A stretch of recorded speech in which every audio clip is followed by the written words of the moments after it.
মই আপোনালোকক স্বাগতম জনাইছো। দৰ্শকসকল, আজি মই আপোনালোকৰ ওচৰলৈ অসমৰ লগতে দেশ বিদেশৰ বিভিন্ন ধৰণৰ খবৰ লৈ আহিছো। খবৰকেইটা খুবেই গুৰুত্বপূৰ্ণ, গতিকে ভিডিঅ'টো অলপো স্কিপ নকৰাকৈ শেষলৈ চাই যাব। নিতৌ এনেধৰণৰ খবৰ পাই থাকিবলৈ আমাৰ চেনেলটো ছাবস্ক্ৰাইব কৰি ৰাখিব আৰু এটা কৰি লাইক কৰি আমাক উৎসাহিত কৰিব। আহক এতিয়া আমি ভিডিঅ'টো আৰম্ভ কৰোঁ। Big breaking news. চৰকাৰী পকী ঘৰৰ বাবে আবেদন কৰিলেনে 22 অক্টোবৰৰ ভিতৰত কৰক জিঅ' টেগিং। ছেভ কৰক ফোন নম্বৰ। আপুনি চৰকাৰী পকী ঘৰ লাভ কৰাৰ বাবে জিঅ' টেগিং কৰিলেনে? যদি চৰকাৰী পকী ঘৰৰ বাবে জিঅ' টেগিং কৰা নাই, এইবাৰ প্ৰতিগৰাকী প্ৰকৃত হিতাধিকাৰীয়ে লাভ কৰিব চৰকাৰী পকী ঘৰ। PMAY ঘৰ দিয়াৰ নামত টকাৰ লেনদেন কৰাসকল সাৱধান হওক। এতিয়াৰে পৰা চৰকাৰী ঘৰৰ নামত টকাৰ লেনদেন কৰাসকল পৰিব বিপদত। চৰকাৰী ঘৰৰ নামত ধন দাবী কৰিলেই তথ্য সহকাৰে অভিযোগ দাখিল কৰক এই নম্বৰত। মানকাছাৰ খণ্ড উন্নয়ন বিষয়ে মুকলি কৰিলে ব্যক্তিগত ফোন নম্বৰ, আৰু সেই ব্যক্তিগত ফোন নম্বৰটো হৈছে 8638912691। মানকাছাৰ খণ্ড উন্নয়ন বিষয়ৰ সকিয়নি, চৰকাৰী ঘৰৰ নামত ঘোচ ল'লেই আমাক জনাক। চৰকাৰী পকী ঘৰৰ বাবে ঘোচ বিচাৰিলেই এই নম্বৰত সকলো সময়তে দিব পাৰিব অভিযোগ। ৰহস্যজনকভাৱে হাজাৰ হাজাৰ টকা সোমাইছে মহিলাৰ বেংক একাউণ্টত। মহিলাৰ বেংক একাউণ্টত ৰহস্যজনকভাৱে সোমাইছে টকা। হয় দৰ্শকসকল, হাজাৰ হাজাৰ টকা ৰহস্যজনকভাৱে জমা হৈছে মহিলাৰ বেংক একাউণ্টত। কাৰোবাৰ 20,000 টকা, কাৰোবাৰ 40,000 টকা জমা হৈছে বেংক একাউণ্টত। আকৌ কাৰোবাৰ 26,000 টকা আৰু কাৰোবাৰ একাউণ্টত সোমাইছে 48,000 টকা। নলবাৰীৰ শ শ মহিলাৰ একাউণ্টত জমা হৈছে হাজাৰ হাজাৰ টকা। বিয়লিৰ ভাগৰ পৰা বিভিন্ন স্থানৰ মহিলাৰ একাউণ্টত ধন জমা হৈছে। হঠাতে নিজৰ একাউণ্টত ধন জমা হোৱাক লৈ আচৰিত হৈছে মহিলাসকল। কিন্তু কোনেও নাজানে ক'ৰ টকা ক'ৰ পৰা আহিছে, কাৰ টকা জমা হৈছে একাউণ্টত। মোবাইলত মেছেজ লাভ কৰিয়েই মহিলাসকলে পৰীক্ষা কৰে নিজৰ নিজৰ একাউণ্ট। অসম গ্ৰামীণ বিকাশ বেংকত থকা একাউণ্টত জমা হয় এই ধনৰাশি। ইয়াৰ পৰৱৰ্তী খবৰটি খুবেই গুৰুত্বপূৰ্ণ, এটা বিগ ব্ৰেকিং নিউজ। দৰিদ্ৰ লোকক ঘৰ নিৰ্মাণ কৰিবলৈ কংগ্ৰেছ চৰকাৰে প্ৰদান কৰিব 6 লাখ টকা।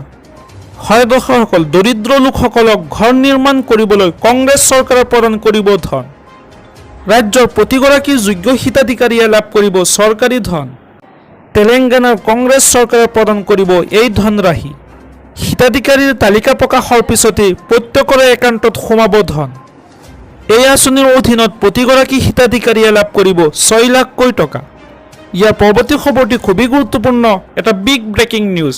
বিধানসভা নিৰ্বাচনৰ পূৰ্বে কংগ্ৰেছৰ বৃহৎ ঘোষণা।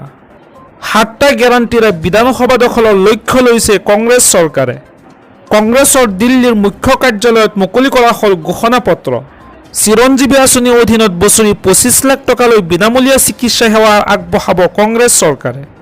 আনহাতে মহিলা সবলীকৰণৰ ক্ষেত্ৰতো বৃহৎ ঘোষণা কৰিছে কংগ্ৰেছে। প্ৰতিমাহে ৰন্ধন গেছৰ বাবদ গৃহিণীয়ে লাভ কৰিব 500 টকাকৈ। বৃদ্ধ বিশেষভাৱে সক্ষম বিধৱা মহিলালৈ মাহে 6,000 টকাকৈ পেঞ্চন আগবঢ়াব কংগ্ৰেছ চৰকাৰে। নিবনুৱা যুৱক যুৱতীৰ বাবে 2 লাখ চৰকাৰী চাকৰিৰ সংকল্প লৈছে কংগ্ৰেছ চৰকাৰে। 300 ইউনিটলৈ বিনামূলীয়া বিদ্যুৎ যোগান ধৰাৰ গেৰাণ্টিও দিছে কংগ্ৰেছে।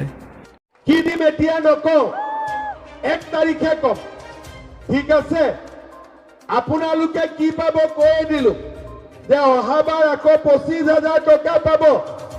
লগত অৰুণোদয় পৰিয়ালকো আমি 1 জানুৱাৰী তাৰিখে মই আগতীয়াকৈ বহাগ বিহুৰ উপহাৰ এটা দি দিম। ভাল হ'বনে বেয়া হ'ব? লাগিবনে নালাগে? লাগিলে অলপ ডাঙৰকৈ ক'ব লাগিব। লাগিবনে নালাগে? অলপ ডাঙৰকৈ ক'লেহে গম পোৱা যায় যে লাগিব বুলি। ইয়াৰ লগতে 46 গৰাকী ছাত্ৰীক নিযুত মইনা আঁচনি দিছো। এতিয়া বাবাবিলাকে মোক কয়, মামা বাবু আঁচনি এটাও কৰক। য'তে লগ পাই মোক কয় বাবু আঁচনি এটা লাগে, তো 1 জানুৱাৰী তাৰিখে বাবু আঁচনি এটাও দি দিম। তাৰমানে আপোনালোকে চাওক, 1250 টকা অৰুণোদয় পালো, 10,000 টকা উদ্যমিতা পালো, বিনামূলীয়া চাউল পালো, 20 কেজিকৈ হলেও 800 টকা, দালি নিমখ চেনি 100 টকাত গেছ কিনিলেও জানুৱাৰীৰ পৰা আপোনালোকৰ একাউণ্টত পইচা আহিব।